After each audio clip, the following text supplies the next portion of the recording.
त्रिपुरा नामक गांव में एक शारदा नाम की बूढ़ी औरत रहती थी। वह एक बहुत ही दानी औरत थी। उसने अपनी जवानी में लगभग अपना सब कुछ दान कर दिया था। एक झोपड़ी के सिवा उसके पास कुछ नहीं बचा था। अपने पति की मृत्यु के बाद वह अपने लड़के के साथ उसी में गुजारा बसर करती थी। अरे मोहन बेटा, पानी पी रहे हो तो जरा मुझे भी एक गिलास पानी देना। मैं भला तुम्हें क्यों पानी पिलाऊं? जाओ उन्हीं से पानी मांगना जिन्हें तुम लोगों ने सारी प्रॉपर्टी दान कर दी। प्रॉपर्टी को लेकर मोहन अक्सर ऐसे ही अपनी माँ को ताने देता रहता था। हे भगवान, पता नहीं ये लड़का कब सुधरेगा। चलो, नाग देवता को दूध पिलाने का समय हो गया। उनके घर के पीछे ही एक बड़ा सा पेड़ था जिसके अंदर एक नागिन वास करती थी। शारदा हर रोज उस नागिन को दूध पिलाती थी। हे नाग देवता, मेरे मोहन को थोड़ी सद्बुद्धि दो ताकि वह आवारा ना घूमकर काम धंधे पर ध्यान दे। थोड़ी देर बाद जब उसका बेटा घर आता है तो वह पतीले में पीने के लिए दूध देखता है, उसे नहीं मिलता तो वह बहुत गुस्सा हो जाता है।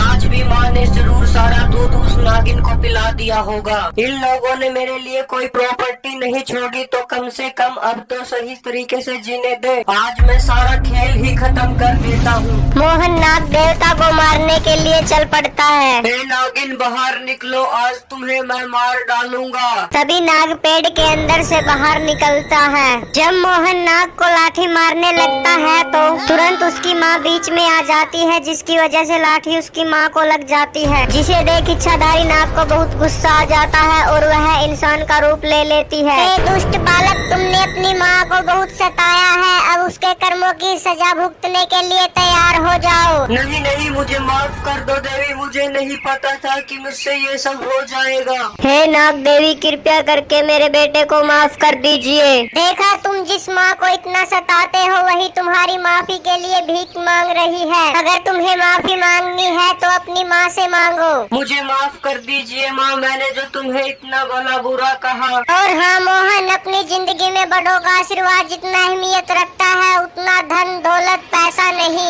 और तुम्हें खजाना चाहिए है तो तुम इस पेड़ के नीचे से एक गुफा का दरवाजा निकलता है, वहाँ चले जाओ। वहाँ तुम्हें ढेर सारा खजाना मिल जाएगा। और इतना बोलकर नाग देवी वहाँ से गायब हो जाती है। फिर मोहन पेड़ के नीचे जैसे ही घुसने की सोचता है तो वह एक गुफा में जा गिरता है। वह गुफा में जैसे ही थोड़ा सा आगे चलकर देखता है तो वहाँ बहुत सारा खजाना भरा पड़ा था। इतना खजाना मैंने तो अपनी जिंदगी में एक साथ कभी भी इतना खजाना नहीं देखा। लेकिन इस खजाने को मैं अपने पास नहीं रखूंगा। मैं इससे गरीबों के लिए स्कूल हॉस्पिटल खोलूंगा। फिर मोहन उस खजाने से स्कूल और हॉस्पिटल का निर्माण करवाता है। समंदर के किनारे जून की छुट्टियां बिताने के लिए सैकड़ों लोग आया करते थे। मौसम सुहाना होने के कारण हर बार की तरह इस बार भी वहाँ लोगों की भीड़ लगी हुई थी। वहाँ पर किशन नाम का एक नारियलों का व्यापारी आया करता था। किशन वैसे तो बहुत गरीब था लेकिन वह दिल का साफ और सीधा साधा व्यक्ति था। वह अपने नारियलों की दुकान प्रतिदिन वहीं लगाया करता था। घूमने आए हुए लोग भी बड़े चाव से उसका नारियल पानी पिया करते थे।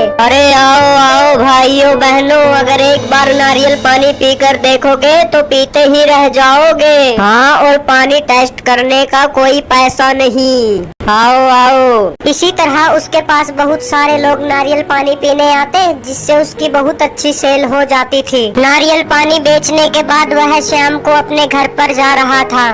चलते चलते वह तभी कुछ सोचता है, आज की बिक्री तो बहुत सही हुई है। कम से कम आज तो मुझे वह भाग्यवान कुछ नहीं कहेगी। ऐसे ही हर रोज की तरह किशन कुछ न कुछ बड़बड़ाता अपने घर पहुंच जाता है। अरे सुनती हो, जरा मेरे सर से ये बैग तो तरवा देती। अरे आ रही हूँ, तुमसे तो थोड़ी देर भी इंतजार नहीं होता। पता नहीं ऐसा क्या भर कर लाए हो बैग में। बैग उतारने के बाद हर रोज की तरह किशन पैसे अपनी पत्नी पिंकी को दे देता है। हाय राम, इतने नारियलों के बस इतने से पैसे, मुझे तो समझ में नहीं आती। क्या तुम लोगों को फ्री में नारियल खिला कर आते हो? किशन की पत्नी किशन को ऐसे ही खरी खोटियाँ सुनाती रहती है। किशन बिना कुछ बोले बगल वाले कमरे में जाता है और वह खाना खाकर लेट जाता है। पता नहीं इस भाग्यवान को क्या हुआ रहता है, पर इसे कौन समझाए लालच बुरी बला होती है। अगले दिन सुबह जब किशन नारियल बेचने जा रहा था, रोज रोज ऐसे ताने सुनने से तो अच्छा है क्यों ना मैं अपने नारियलों के दाम ही बढ़ा दूं। हाँ, और मेरे सिवा वहाँ कोई और नारियल वाला भी तो नहीं है, लोगों को आखिर फिर भी मुझसे ही नारियल खरीदने पड़ेंगे।